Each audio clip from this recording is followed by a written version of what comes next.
Ang mabuting balita ng Panginoon ayon kay San Juan. Sinabi ng kanyang mga alagad, "Ngayon po'y tuwiran na ang inyong pangungusap sa amin, at hindi na patalinghaga. Ngayon, alam na po naming alam ninyo ang lahat ng bagay, at hindi na kailangang tanungin pa kayo ninuman. Dahil dito, naniniwala po kami na kayo'y mula sa Diyos." Sumagot si Jesus, "Talaga bang naniniwala na kayo? Darating ang oras, at ngayon na nga, na magkakawatak-watak kayo. Magkakanya-kanya kayo ng lakad, at iiwan ninyo ako. Gayunmay, hindi ako nag-iisa, sapagkat kasama ko ang Ama. Sinabi ko ito sa inyo upang sa inyong pakikipag-isa sa akin ay magkaroon kayo ng kapayapaan. Magdaranas kayo ng kapighatian sa sanlibutang ito. Ngunit tibayan ninyo ang inyong loob, na pagtagumpayan ko na ang sanlibutan." Ang mabuting balita ng Panginoon. Word of the day, hear what God has to say. Mapagpalang araw po sa inyong lahat. Kumusta po kayo? Ang ating word of the day ay tatag. Sa panahon ngayon, maraming tao ang madaling mabasag. Isang problema lang, sumusuko ka agad. Isang rejection lang, nawawalan na ng gana. Isang pagkakamali lang, gusto nang tumigil. Maraming nakangiti sa labas pero wasak pala sa loob. Maraming malakas sa social media pero mahina kapag nag-iisa na. At marahil minsan ikaw rin yun. Pagod, sugatan, nalilito. Lumalaban pero gusto nang bumitaw. Kaya napapanahon ang salita ni Jesus sa Ebanghelyo ngayon ayon kay San Juan. Bago siya dumaan sa kanyang paghihirap at kamatayan, kinausap niya ang kanyang mga alagad. Alam niyang darating ang oras ng takot, pagkalito at pagkakawatak-watak. Alam niyang iiwan siya ng marami. Alam niyang darating ang unos sa buhay. At totoo naman, ilang oras matapos ito, nagtakbuhan ang mga alagad. Ang matapang naging mahina. Ang nangakong hindi iiwan si Jesus, natakot. Ang samahan ay nagkawatak-watak. Pero bago pa man mangyari iyon, sinabi na ni Jesus ang isang mahalagang katotohanan. Sa mundo ay magkakaroon kayo ng kapighatian, ngunit lakasan ninyo ang inyong loob. Napagtagumpayan ko na ang sanlibutan. Yan ang sabi ni Jesus. Napakalalim ng sinabi niya. Hindi niya ipinangakong magiging madali ang buhay. Hindi niya sinabing kapag sumunod ka sa Kanya ay wala ka ng problema. Hindi niya sinabing mawawala ang luha, sugat, problema at takot. Sa halip, sinabi niya ang totoo. Magkakaroon kayo ng kapighatian. Yan ang realidad ng buhay natin. May betrayal, may pagkabigo, may abandonment, may sakit, may pagkawala, may gabi ng pag-iyak, may mga araw na parang hindi mo na kaya. Minsan, akala natin kapag mabait tayo, hindi na tayo masasaktan.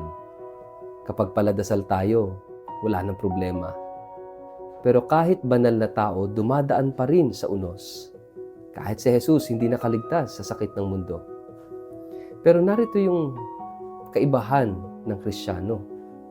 Hindi tayo ligtas sa problema, pero hindi tayo talunan sa problema. Yan ang tatag na ibinibigay ni Kristo. Ang tatag ay hindi kawalan ng pag-iyak. Ang tatag ay pagpapatuloy kahit umiiyak. Ang tatag ay hindi pagiging walang sugat. Ang tatag ay pagtayo kahit sugatan. Ang tatag ay hindi pagiging walang takot. Ang tatag ay pagpili pa rin maniwala kahit natatakot. Pansinin natin ang mga alagad sa Ebanghelyo. Akala nila naiintindihan na nila si Jesus. Sabi nila, ngayon malinaw na. Pero agad silang pinaalalahanan ni Jesus na darating ang oras na magkakawatak-watak sila. Minsan ganoon tayo kapag okay ang buhay, feeling natin malakas ang pananampalataya natin. Pero kapag dumating ang problema, doon lumalabas kung gaano katatag ang ating puso. May mga taong matagal nang nagsisimba, pero bumibigay pa rin agad sa konting pagsubok. May mga taong malakas mag-post ng Bible verse, pero madaling mawala ng pag-asa. May mga taong malakas magsalita tungkol sa Diyos, pero mahina kapag sila na ang nasasaktan. Kaya sinusubok ng buhay hindi para sirain tayo, kundi para ipakita kung saan talaga tayo kumakapit. At dito pumapasok ang napakagandang twist sa ating ebanghelyo. Habang sinasabi ni Jesus na iiwan siya ng lahat, sinabi rin niya, hindi ako nag-iisa sapagkat kasama ko ang Ama. Napakalalim po noon. Iniwan man siya ng tao, hindi siya iniiwan ng Ama. At iyon din ang paalala para sa atin ngayon. May mga pagkakataong iiwan tayo ng tao, pero hindi tayo iiwan ng Diyos. Maaring iwan ka ng kaibigan, maaaring saktan ka ng mahal mo, maaring hindi ka maintindihan ng pamilya mo, maaaring mawalan ka ng kasama. Pero hindi nawawala ang Diyos. Tandaan natin yan. Kapag tahimik ang gabi at wala kang masabihan, kasama mo ang Diyos. Kapag pagod ka na sa laban ng buhay, kasama mo ang Diyos. Kapag feeling mo, wala nang nakakaintindi sa'yo, kasama mo ang Diyos.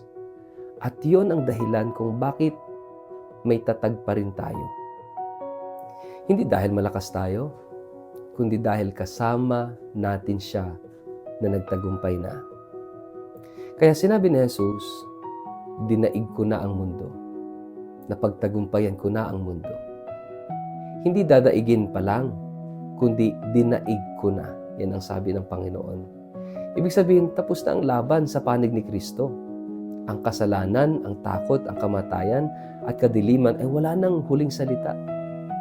At kung kasama natin si Kristo, hindi rin ang sakit ang magiging katapusan ng kwento natin. Mga kapatid, marahil may pinagdaraanan ka ngayon na halos bumasag sa'yo. May problemang paulit-ulit. May sugat na hindi mo masabi. May laban kang tahimik na dinadala. At baka gusto mong sumuko.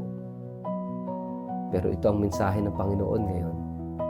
Lakasan mo ang iyong loob. Hindi dahil magiging madali ang lahat, kundi dahil hindi ka nag-iisang lalaban at lumalaban. Sa Easter season, ito'y paalala na matapos ang krus ay muling pagkabuhay. Matapos ang gabi, may umaga. Matapos ang sugat, may paggaling. Matapos ang pag-iyak, may pag-asa. Kaya huwag tayong susuko. Huwag kang susuko. Huwag kang mawalan ng pananampalataya. Huwag mong hayaang sirain ng problema ang iyong puso dahil ang taong kasama si Kristo ay maaring masugatan pero hindi tuluyang mawawasak. At ngayong araw na ito, tandaan natin ang salitang ito, tatag. Hindi dahil wala tayong problema, kundi dahil may Diyos tayong hindi natatalo. Tanungin natin ang sarili, magnilay. Kapag dumarating ang pagsubok sa buhay, saan tayo tunay na kumakapit? Sa sarili ba natin o kay Kristo? Sa ngalan ng Ama at ng Anak at ng Espiritu Santo. Amen. Panginoong Jesus, sa gitna ng aming mga takot at problema, mga pagod, turuan mo kaming maging matatag. Kapag gusto na naming sumuko, ipaalala mong hindi mo kami iniiwan. Palakasin mo ang aming puso upang na madaling manghina at tulungan mo kaming magtiwala na kasama ka namin sa bawat laban ng buhay na ito. Amen. Pagpalaan po kayo at ingatan ng makapangyarihang Diyos, Ama, Anak at Espiritu Santo. Amen.